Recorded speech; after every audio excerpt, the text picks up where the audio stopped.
Yo, scene in the shit.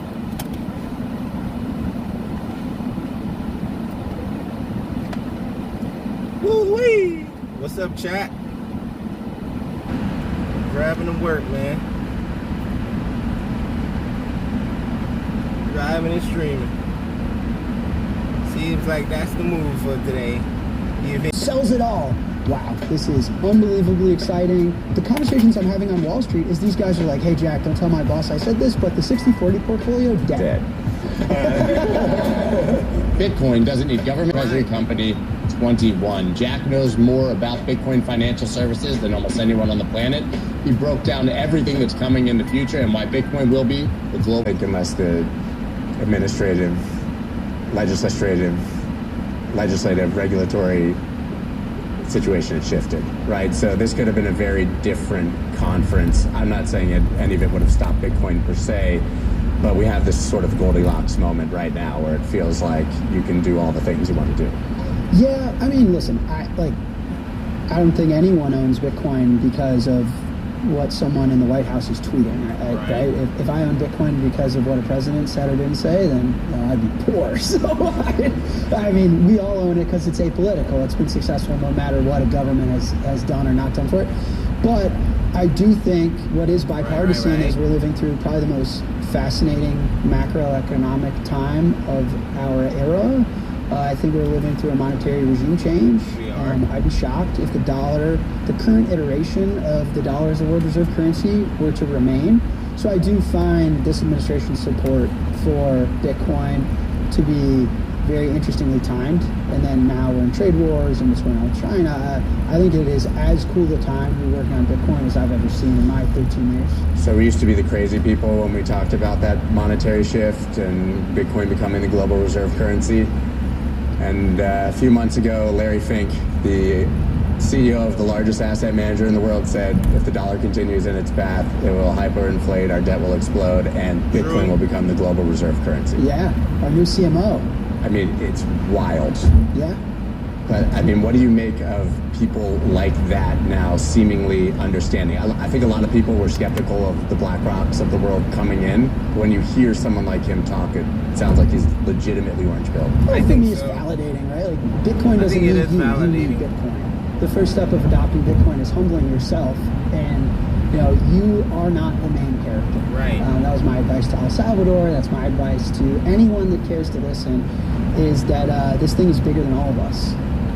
Which I think is one of the most important parts of having a neutral reserve asset. I mean, money is our time and our energy in an abstracted form. It's the market good that we all exchange our effort and our labor and our work for to then go out and get the things that we want in life.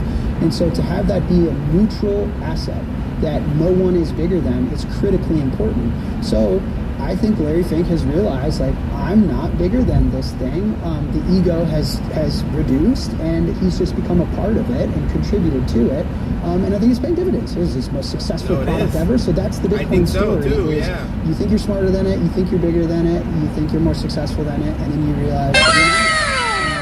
Thanks for the follow, Isabel. And then you live the best version of yourself. Isabella. So congrats to Mr. Fink. Welcome to the show. 02. You talked about. Thanks for the follow.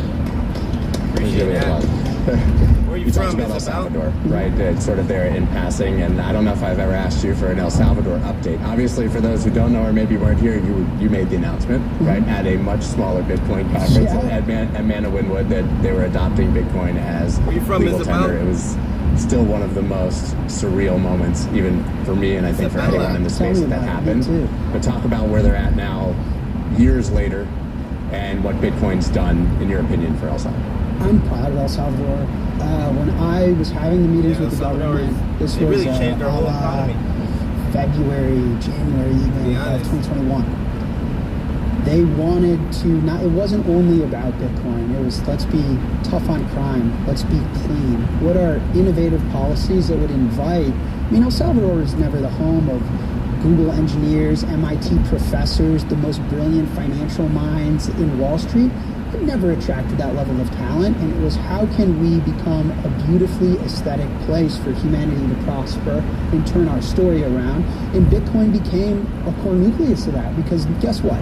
If you buy Bitcoin and you become a Bitcoiner, it's an open network. You're all of a sudden on Michael Saylor's team. You're on Larry Fink's team. You're on Jack Dorsey's team. Now you're on President Trump's team. And El Salvador got that early, and they understood lean into the network effects and the economy of scale of an open network that is all empowering to all of us that buy into it. And it's paid dividends. I mean, I think their Bitcoin treasury is almost worth $1 billion. They've been able to renegotiate deals with the IMF they would have never in a million years. I mean, their credit rating has just gone up and up. I mean, they might be, Moody's just downgraded the U.S. They might be more creditworthy than us. So I couldn't be more proud of them re-engineering their story. And I think it goes to show just how inclusive and empowering Bitcoin is. I mean, name me another technology that could empower in 180 an emerging market that was devastated after a civil war like There's that. nothing. I mean, Bitcoin they is all only had one. access to iPhones, they've had access to television, the radio.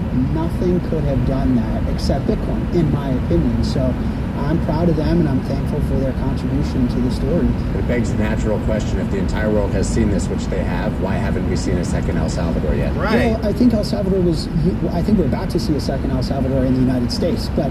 in the United States. I was like, we're getting another announcement. I think what made El Salvador unique is at the time they didn't have their own currency. So what people don't understand about El Salvador, at least widely, is they went through a devastating civil war, lost their own currency. And so again, if money is not only just a piece of paper that you use to get pizza, but it is your life's contribution stored in a market good for you to either save or exchange later. It is a representation of your work, your effort, your labor, who you are, your life's work. And so for people that have the luxury to print that, forgiving that luxury is something that no central bank or government is interested in doing. So El Salvador was unique in that they could not print their own money. They were using the US dollar. They were looking for new life, a way to build a better future. And Bitcoin was a bit more natural because they didn't have to forgive the superpower of printing time and energy. Argentina, going through austerity, all sorts of terrible times, but they get to print money. They get to print money, and they get to use the military and force and jail time and the courts and judicial system to force you to use it. And that is a superpower. And so I've actually thought, I kid you not, after El Salvador, to me what made most sense was eventually America. Because America is prided on being technologically forward. I mean, what we did with the internet was astounding and pioneered open communication globally. All of the internet powerhouses were founded in the United States. Leader of democracy, leader of property rights, leader of the free world. Bitcoin felt right for us.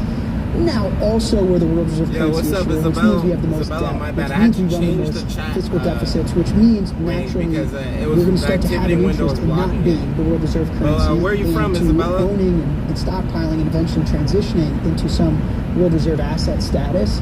And so it made a lot of sense to me. I felt Bitcoin was very American, and that it is inevitably going to solve our problem of what'd you say? dilemma that is compounding right in our face.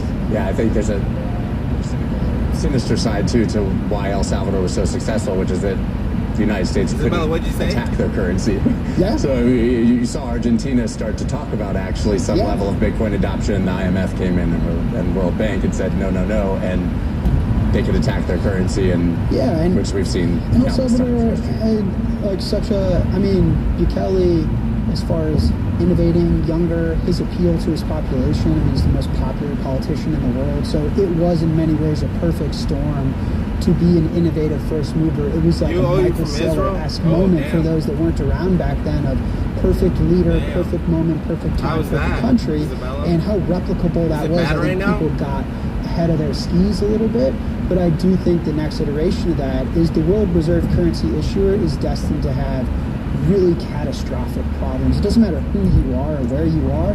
It's a function of policy and how the system is designed. And so very naturally, reserve assets are going to become appealing at a rapid rate. And so I think it makes all the sense in the world that the United States has stumbled into the position they're in now, which is, hey, this world reserve currency status thing, this sucks. And this Bitcoin thing is pretty cool. Yeah, thanks. Bitcoin thing is pretty cool, obviously, and we're seeing major institutional adoption as a result of that, and you're leading in that arena, stacking sats, right? So obviously, everybody's seen what Saylor's done. You guys were second, right, to say we're going to be a Bitcoin treasury company, obviously, with 21. I think what was so impactful about that announcement, obviously, was the partners that were a part of it. Yeah. Cantor Fitzgerald, Tether, SoftBank. So, by the way, to me, I was like, SoftBank has hundreds of millions of dollars in Bitcoin. Where'd that come from? So I don't know if they had to buy it or they already had it, but that was a huge signal to me. Obviously, you as CEO. So Bitcoin treasury companies, really excited about what Saylor did, really excited about what you did, really excited when Nakamoto came in. I've been pitched 30 of them since I got here in the last 3 hours. Do we need, how, if I get talked to, we'll talk about what you're doing first, but is this infinite, scale? No, again, I think, know what I mean? you need Bitcoin. Bitcoin doesn't need you. And, you look in the mirror and you realize I'm better off as an individual, as a family, as a business, as a country with a harder money. I think society has a direct correlation to the hardness of its money. Hardness is, by the way, it's a direct reference in how hard is it to produce more. When you have a hard money that's bound to the physical constraints of Mother Nature, you know what I mean? Like, it allows you speak any other languages, Isabel? To coordinate effectively and efficiently in a free marketplace. And so everyone is better off with Bitcoin in their life because Bitcoin is the hardest conceived of. So again, I know people love to get all wound up and, treasury. It's very logical that every company naturally has capital to store and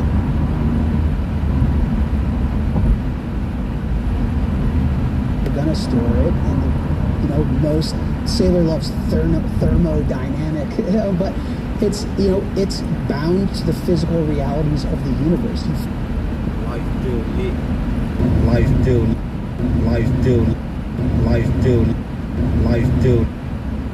Grabbing the word.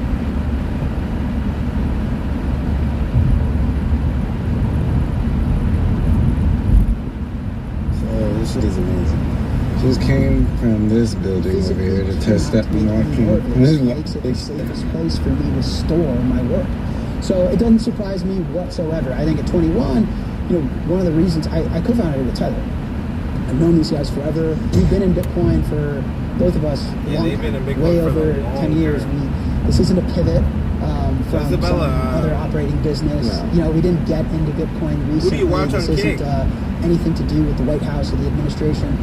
These are Bitcoiners that thought there was not a hole in the market, but we thought Bitcoin could be represented in a way that we were interested in, and we saw demand from folks like SoftBank. And so we think we're very different, which I can explain, but it doesn't surprise me that the capital markets has a real appetite for it. Go ahead and explain. I would love to hear the nuance. I think, we're trying to hear. Tether and I would say 4 or 5 years ago when Saylor was getting started with his pivot, as Bitcoiners, we're like, wow, this is unbelievably exciting. Also, by the way, Bitcoin inspires the most clever, creative thinking I've ever seen because I do think it's the most free market of all time. There is no central rule maker or intermediary or governor or regulator that gets in your way of ideas. And so this idea is so clever and so brilliant, you're just cheering them on.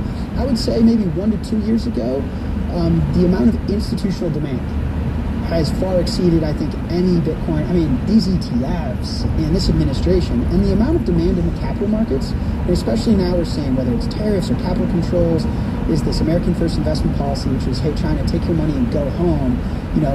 The $150 trillion market of global equities, like all these companies trading at 50 times earnings. People are trying to look for real value, real returns, companies with a real balance sheet. And that level of demand, we were like, okay, a lot of these other treasury companies, there's nothing wrong with them, they're just a bit small. These are companies, small cap, mid-sized businesses that don't have the skeleton to actually absorb institutional demand and growth. And then for the MicroStrategies of the world, which there's only one, So we thought there was an opportunity to actually build Isabella? technology with access to the capital markets and access Do you to speak any other languages? For Bitcoin. Paulo and I, before we were CEOs, we were technologists. Like we both were engineers. And so over the last few years, we were like, man, for the smaller companies that are doing maybe innovative, product building things, a SoftBank can't write them $1 billion check. This market cap's $100 million. And for MicroStrategy, we were very interested in building financial services in these things. inventory beyond just buying Bitcoin. And so that's where, our tagline, when I was on Wall Street pitching the product, it's, we want to bring blue chip credibility with startup upside to the capital market. SoftBank Wilson's Where am I from? I'm from LA and London. Investor. And that was what was attractive to them, is blue chip credibility. I mean, Tether's the most profitable per employee company in the history of mankind, most successful business running today. We're very credible. Our background, what we've been able to achieve. I mean, Strike as well, when it comes to gross or net profit per employee. I mean, we got to be up there in the Bitcoin space with the startup upside, with the fact London that was super cold, yeah. LA was great though. 42,000 coins. We think we're going to be able to add that dramatically. We think we're going to be able to build high margin, high growth, cash producing products. So who do you watch on here, Isabella? Buy Bitcoin and increase the world with the tech. So it's that we're big enough to win, we're small enough to grow. We have blue chip credibility, we have startup upside. That's what we thought. Someone that was built by Bitcoiners for Bitcoiners, people that understand the tech and understand how to build successful businesses in this space. That's what we thought was missing. This is a Bitcoin natives. What do you usually watch? We're not taking an ancillary business that was didn't know how to spell Bitcoin, and now all of a sudden is buying it. Not that there's anything wrong with that. We just think we're different in that concrete way. Where does the demand for the actual convertible notes or the debt or whatever strategy you take, where does that generally come from? And does a lot of it come from still places where perhaps this is the only way they can gain exposure to Bitcoin, like insurance company or such, you still can't go buy? Well, I think to understand the demand we're seeing at 21 is to understand this macro environment we're living through. Again, you've got the Treasury or the Secretary coming out on CNN and saying, what do you do? Real negative rates for the 10 year. He's saying, I'm going to focus on the GDP growth faster than the debt. It's like, wait, what? I work on my business. You out of your mind? Not then yields the next day will skyrocket. And it's so, okay. And I work. Fixed income, 10 year, dead. I watch We're talking about privatizing Freddie Mae, Freddie Mac to buy MBS and provide liquidity that way. Then you've got capital controls, so all the trillions of dollars of trade surplus from foreign trading partners, they're saying no more bidding up the NASDAQ, no more bidding up the Mag 7. Goodbye, your 50 times, all your favorite tech companies that are trading at 50 times earnings irrationally, well, those got to come down because you're not getting a persistent bid from China anymore. All of these amazing, beautiful penthouses that are selling for hundreds of millions of dollars, well, you don't have the foreign, Russian, and Chinese Appreciate the follow, appreciate all the beautiful How'd you find my channel? You just kind of food, those aren't getting bid up anymore. So you're having assets, the dollar is artificially strong. Dollar assets are artificially strong because of the world reserve currency status. And so if we're going to start to balance that, then fixed income, then the equities market, they need real returns. They need a real balance sheet. They need real growth. Well, Bitcoin's compounding at 60% a year. And if you add a little bit of leverage to it, you add cash flow generating products, and you add a little bit of tether and a little bit of strike. Yeah, we can talk on Instagram. Follow me on Instagram. In a world that's reorchestrating capital flows. And so when we go to fixed income market and say, hey, the conversations I'm having on Wall Street is these guys are like, hey, Jack, don't tell my boss I said this, but the 60-40 portfolio, dead. It's on there. So here, check this out. I just modeled out the 55-5-40 or the 60-35-5. Help me understand. Well, hello there. This is a test message. I say, cool. And I order up over $500 million of cash in a week on Wall Street. Boom. And that's where the demand is coming from, is because we, American exceptionalism was largely funded by foreign trading partners' trade surplus. And so all of these, tech stocks can't go down, real estate gets perpetual bid. We're going to see my Instagram is basically, you can see on the bottom, EBIMO, OECD. It's the bottom thing right there. It's my first name, last name. It's the same thing as my kid. I 100% agree. My concern is when Bitcoin's cycle top, if we believe there is one, irrelevant. Bitcoin hits a certain level, we get the normal FOMO that we do, and 100 companies who have no idea what they're doing come in and try to do what you're doing. They raise debt. They say, oh, you're 7% yield. I'm going to do 8, 9, 10, 27%. Bitcoin goes down 20%. They're forced to sell. And here we are in yet another leverage cascade sell-off.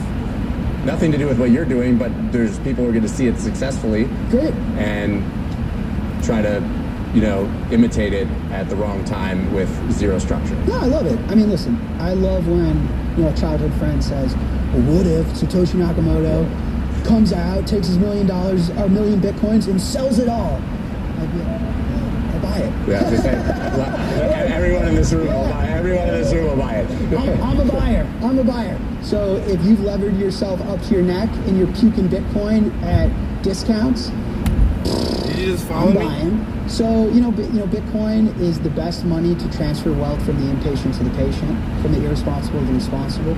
So again, we're very confident Mr. between Dodgers? the founding group and the executive team.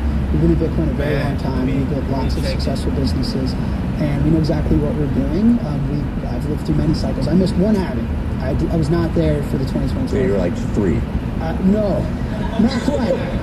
But I missed the first halving. Every other halving I was there. So I've lived through these cycles, and so we feel prepared. And yeah, listen, it's a free market. And if there's a lot of impatient, irresponsible capital that needs a better home. You watch anime too? I got plenty of space. Me and Roger. So what's exciting you the most? I mean, you're kind of like running out of time, obviously, but outside of the things that we've discussed, as you see this sort of Goldilocks moment, as we talked about, which I think will be continuing, what's the most exciting thing you're seeing in the Bitcoin space? I think for both 21 and Strike, separate businesses, shout out my lawyers, shout out the SEC, separate companies. What I think is interesting to us is focusing on utility within the asset class. We've seen a lot of the innovation be offering more cryptos or more speculative ways, options, leverage, or list 300 tokens. You're waiting? We're really interested. We mentioned in the 21 business plan and public filing and at Strike, we've launched and continue to scale out lending, credit markets, making Bitcoin you can get a home equity loan. If you have a scarce desirable asset, why do you have zero why would you ever posts? sell it? And by the way, the hodler's dilemma that we all face That's is kinda sus. I've been able to build wealth in Bitcoin, but I don't want to sell it. And money is a means, do you know the miser in his gold story? Is that the miser would stack a bunch of gold. That's kind of sus, Isabella. Buried it in his backyard. Why do you have no posts? Zero followers. He admired that he had all this gold. And one day his neighbor realized what was underground. His neighbor went in and stole the gold. He went and looked out, the gold was gone. He was crying. And his friend comes and says, "My gold, it's stolen." Look at it. You might as well just put a rock there. It'll serve the same purpose. And so, same thing with Bitcoiners, right? Is that we all have amassed this wealth and this hard, scarce asset, but you need a house to live in. You need food to buy. You want to get married. You want to have kids. You want to travel. And the fact that we haven't had credible utility built on top of the asset class to allow you to get liquidity out of the asset, responsibly borrow against it, credit markets, different financial services and innovation that's a necessity to solve the hodler's dilemma, to solve this problem for this new wealth class that's worth over $2 trillion. And so, both my businesses independently are focused not on other cryptos, not on further speculation, but on making the asset more useful and allowing you to actually be allowed to change your life better. And that's what I think is coming and what excites me. Just to let you know, I am driving now. Outside of, both companies buy a lot of Bitcoin. We're excited about the I'm price. driving. So what company Driving, chat. are you going to be the third CEO of? Damn. My girlfriend. I'm down at 2. Yeah. I know that feeling, man. Thank you so much for everything you do, man. Really appreciate it. This incredible conversation was recorded live in the Arch Public Lounge at Bitcoin Las Vegas. To dollar cost average into Bitcoin efficiently and to check out all the other algorithms, go to archpublic.com. This is a phenomenon that's never existed in history before, right? This is storage of energy without decay. There could be a point in time in the future where strategy is sitting on $5 trillion of Bitcoin and has $500 billion of debt. Every investor is a different fish at a different depth in the ocean. So you gotta drop the hooks down to the depths that those people are at. You have to create a product that they can buy. That's how you bring that capital in the door. I think the vol is going to come back. I think it's going to come back in a big way. It's a tail risk. I think the probability is probably incredibly low, but if it does happen, there could be some contagion amongst the whole thing. True. Mr. Jeff Walton. Yeah, man. Okay, let's do this. Look at you, man, rolling with the camera crew. That's right. I got a whole camera crew. We're legit. What's going on? We're cooking. We've got a lot of things going on. Let 'em Paying cook. attention to everything going on in the market right now, and excited about the future of things. I think there's a lot of good energy on the horizon with Talk about what? Bitcoin treasury companies. A lot of companies buying a lot of Bitcoin here in the really near future.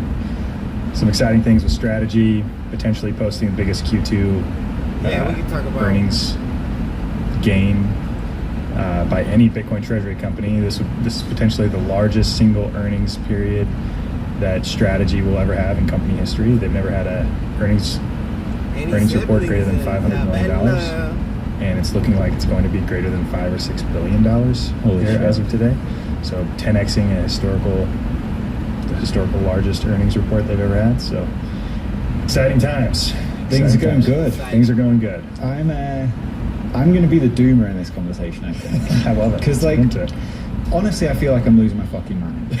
Like, I don't know what's going on, and that's a part of the problem. But, like, I think there's almost a difference in these treasury companies of, like, the strategy, and then I feel like there's still everything else. Yeah. And maybe there's going to be some companies that come out that maybe don't compete with strategy in size, but will be, like, relatively close, and that kind of, like, AAA grade. Yep. But then all these other ones that are coming out, like, I can't understand it. So I'm hoping you can kind of put some of this to bed. Yeah, okay. We can wrap our head around But it. I don't spend too much time on this stuff. Yep. So let's start with strategy.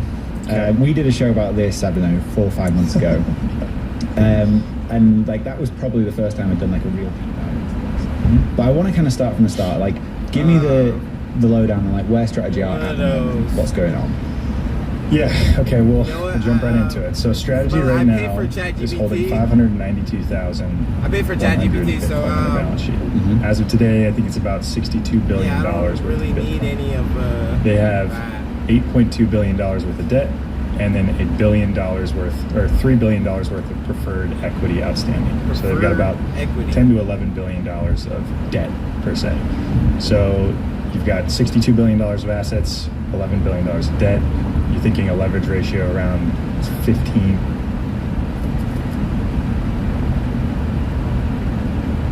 And 17%, something like that. So, you know, you hear this narrative from traditional media sources, from the Wall Street Journal or what's going on here, that they say strategy is levered to the gills. Like, they're taking on enormous debt to buy more Bitcoin. But you zoom out and you look at the numbers, and from a financial standpoint, right, you've got a lot of assets relative to your liabilities that you've got in the future. So they are taking out enormous debt, but you're just saying they're doing that in a sort of sustainable way. Yeah, the relative scale of the assets that they have relative to the liabilities are just healthy, right? Very sustainable, right? In order for strategy to potentially be in a situation where they weren't able to pay the debt, the price of Bitcoin would have to fall down to $13,000 and stay there for an extended period of time before a piece of debt came due, without the ability to go raise additional any of capital. your work, Isabella. So, like, where this is You have the important, work and on what's your valuable to Instagram, understand here is, even if the price of Bitcoin were to fall 50% from today, let's say it goes from $100,000 down to $50,000, the amount of assets the strategy has on their balance sheet goes from $60 billion down to $30 billion. They still have $11 billion of debt or liabilities on the balance sheet. But if you just look at that relativity there, they're still incredibly strong and incredibly healthy compared to, you know, many other companies in the entire market. And as a capital provider, you look at that risk profile of having $30 billion of assets and $10 billion of debt, and you would underwrite that loan all day. I would take that risk as a capital provider all day. Yeah, sure, the terms might not be as good if the price of Bitcoin has fallen, Right. but they would have the ability to refinance that debt and push it out further into the future. And so can we get into like what they're doing? So they're both issuing debt and selling equity. Yep. But they've got these 3 products, Strive and Strife. Yep. I don't understand them. So explain like what each Yeah. of these different products are. Absolutely. We'll start with the first one. So convertible debt, that's the debt that they've issued historically to buy Bitcoin. And that's debt that can transform into equity at a future point in time, but it's got 2032, something like that. They've got a debt ladder with different expirations. So that's the debt side of things. Equity gets a little bit more complicated. So they've created these new preferred equity instruments that are really fascinating. In fact, they're actually the first instruments, the securities that have ever been created using AI. So Saylor was pounding away on the AI, just like using as much silicon as humanly possible. He was vibe financing.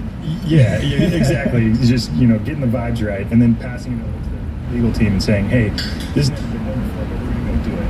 And the legal team has to take all this information and say, okay, well, it's never been done before, but get it done. So here's how these instruments work. So you got STRF. We'll start with STRF, which is Strife. It's called Perpetual Strife. This is a perpetual preferred equity product. Now, the perpetual preferred equity product is paying $10 per share dividend per year into perpetuity. Okay. When these instruments were issued, they were priced around $80 a share, so they were about 12% yield. Yep. STRF, the product itself, is the most senior in the capital stack. So it sits right behind the convertible debt. It sits Strife, STRF. And this is important because equity holders get paid out first, and the common stock equity holders get paid out last. So common stock equity holders are closest to risk, and anybody higher up in the capital stack is further away. By paying the $10 per share dividend in perpetuity, they're able to bring dollars in the door today and pay out that liability over time into the future. Okay, so they're just pulling capital forward. They're pulling capital forward. Now, the reason. Can I just ask a question on that? Sorry, Yeah, sorry to 100%. interrupt. But why issue a product that pays a dividend when he seems to have basically unlimited potential to do it without offering any dividend? Because he's effectively attracting certain pools of capital. Oh, so the people buying this are not the same people buying the convertible notes? Correct. They're completely different. Okay. So let's think about pools of capital here, right? So you've got the convertible debt market. It's probably, I don't know, maybe it's a $1 trillion market. Let's just say it's a $1 trillion market. Now, the broader fixed income market is a $300 trillion market. Okay. They can't go buy unrated convertible debt. That's not of interest to them at all. But they can buy preferred equity.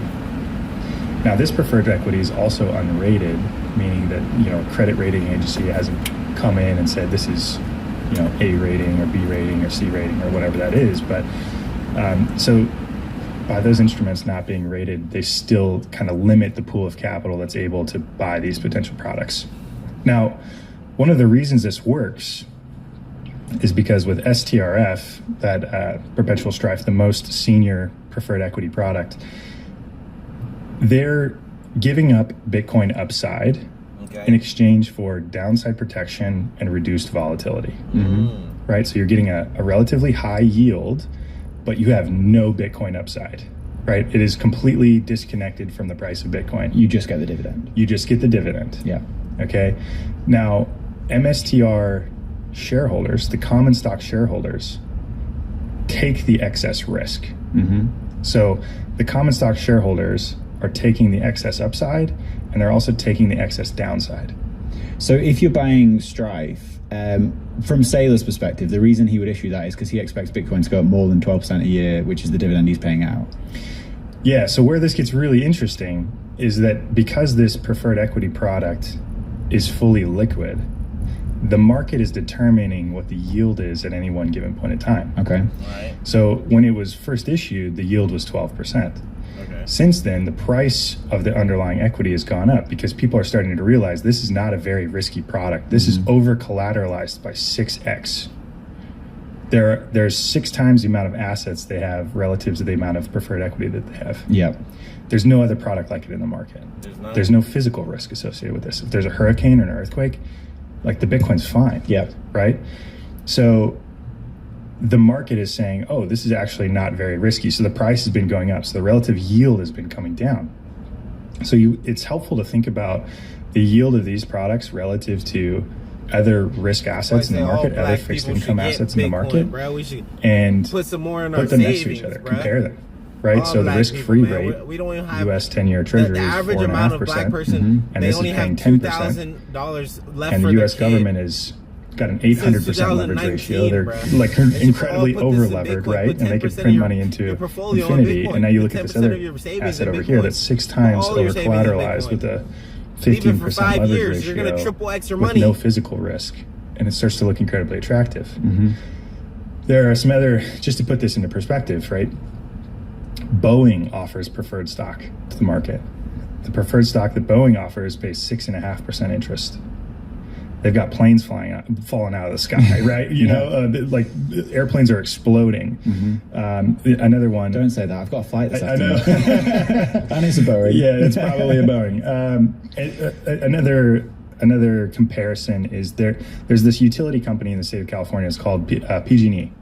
Okay, they provide utility electricity for 2/3 of the state of California. So in like an enormous part of the population. And the infrastructure that they have is 100 years old. And just recently, in 2018, they were responsible for a $20 billion wildfire. And so they were found liable for that huge wildfire loss in the state of California in 2018. And I think they ended up having to pay out like between $4 billion and $10 billion. Damn. That product is paying like 7% interest yield. So, what do you think then the yield will go down to on strategies? Because presumably it's never going to go below the 4.5. Because even if like the US is like, I agree that fiat system is a shit show. Like it's still risk free in the sense that they will always print to make you whole. So at least like denominated, you're going to get your money back. Yeah. Like surely it can't go below the risk free rate, Oh or do you think my it can? God, Lyra, I think it please. Okay, why? Explain that. So I think over Yo, time, what are you doing? as strategy becomes more powerful here, right? As the price of Bitcoin continues to rise into perpetuity, as they continue to put more Bitcoin on balance sheet based on these new products that they're offering to the market, they get more powerful. Yo, the amount of Lyra. assets that they have on the balance sheet grows. This is a phenomenon that's never Lyra, existed bro. in history before, right? Why This you is send me all this storage work, of energy man? without decay. And that storage of energy without decay can continue to grow These and banners? get very large. Like that asset base can get very, very, very large, such that the liability base looks so small, right? There could be a point in time in the future where strategy is sitting on $5 trillion of Bitcoin and has $500 billion of debt. And that starts to look like, and Strife might be the closest. You know what I mean? Like Strife might be the furthest away from risk. And you start to look at that risk profile, and it's just like there's 0% chance that they're never going to be able to not pay this thing. This episode is brought to you by River, the best place for Bitcoiners and businesses to buy Bitcoin. With River, you can set up zero-fee recurring buys, making stacking sats effortless. And while you're waiting for the perfect buying opportunity, River lets you earn daily interest on your cash balance paid in Bitcoin, which outperforms most high-yield savings accounts. But what really sets River apart is their dedication to security. You have peace of mind knowing that River has monthly proof of reserves and holds all Bitcoin in multi-sig cold storage. And with US-based phone support, you'll always have someone on hand ready to help. To find out more about River and to open an account, head over to river.com/WBD and earn up to $100 in Bitcoin when you buy. That's river.com/WBD. This episode is brought to you by Blockware. Would you rather have 1 Bitcoin today or 2 in a few years from now? Silly question. Well, Bitcoin really mining is a interested in tried and true custom method logo. to accumulate more Bitcoin, and over a few years it can even outperform a normal DCA. Blockware's mining as a service enables you to start mining Bitcoin without lifting a finger. Blockware handles everything from securing the miners to sourcing low-cost power and configuring the pool. They do it all. With multiple data centers across the US, Blockware is the most reliable mining partner in the industry, and mining is one of the most efficient ways to acquire Bitcoin. So click the link in the description to get started today, and if you tell them what Bitcoin Did sent you, you'll get 1 week of free hosting and free electricity for every hosted miner purchased. So click the link in the description or head over to blockwaresolutions.com. But how do you factor in things like counterparty risk in that? product, because like Sailor or Strategy, they're not holding the keys to their Bitcoin. Like, so there's also the third party risk of Coinbase or whoever they're using. 100%. Yeah, so you got to think about the relative risk of the alternative products in the market. So you've got $300 trillion of capital sitting in the fixed income market. And I just gave you two examples of things they're paying 6.5% interest rate risk with physical risk. Yeah. Not only do you have that, you also have, litigation risk, you have population risk, you've got change in habit risk, you've got, ability to raise capital risk, competitor risk. You've got all of these risks of these traditional instruments that so much of this capital is parked in, compared to like the primary risk that you identified is counterparty risk. Yeah. You're like, okay, well, you got counterparty risk. Well, that's one risk. What are the other risks? Right. I mean, volatility in Bitcoin would protect Volatility risk. Yeah. Okay. But in terms of like Bitcoin being a pristine asset, like I completely agree with that. Right. So you start to compare the relative risk profiles, and these instruments look incredibly attractive, just because I would take counterparty risk over physical risk any day of the week. And there's ways to mitigate the counterparty risk as well. It's not like Coinbase is the sole holder of Strategy's assets, right? They've got them diversified in multiple different custody bases. I know that's continuing to grow.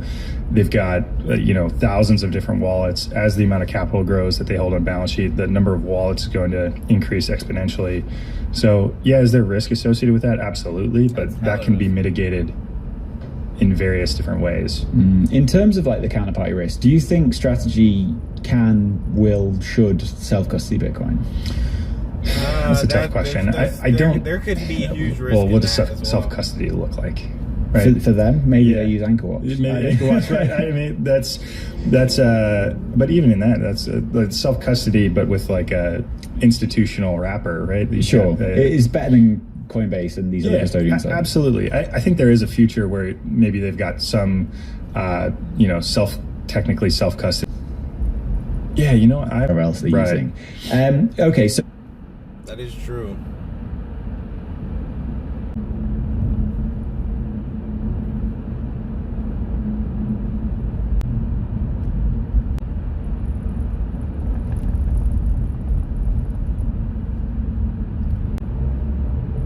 Legitly long.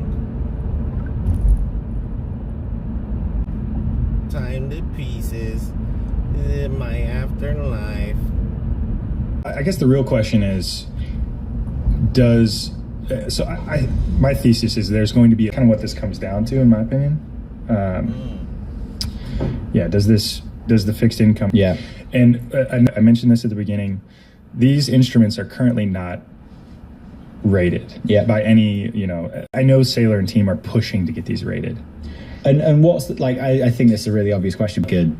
I don't know what rating it would get, like a B or I don't know, C. It's investment question. Kind of I think there's probably 95% securities. Malibu. So if they get these rated, increases dramatically. Yeah. Now I know Sailor and team are also very picky, and they know that the risk of that the payment or the debt gets paid out. And so what's the probability of failure? What's the probability that the assets are going to be worth less than the debt? And it's basically zero. Mm-hmm. It's 0.0000. Agencies came back and said, "Hey, I want to rate this a C instrument." I think they got downgraded. They did get downgraded. Okay, yeah. But so if that is, and one of the really cool parts about these instruments is, as the risk profile improves, right, as the price into perpetuity. So it's a really powerful tool that they have at their disposal, and now they have it with you got to take Strike public, and I think he was like, okay, you're not going to do it, then I'll take the name.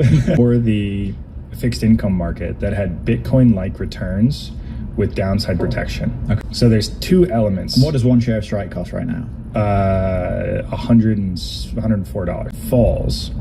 The price of Strike will probably fall with it, but it will be mitigated. You'll have capital coming in the door to buy Strike. So you kind of think of it as like a self-healing product with it, and that will drop the relative yield of the instrument. So at a future with no expiration. Mm-hmm. And that's the design of it. It's very similar. Is he kind of building it? The most recent instrument that they just issued, I think it was, just a couple weeks ago, and this is incredibly low, like pretty much zero, but they had to design the TRD MSTR. Okay.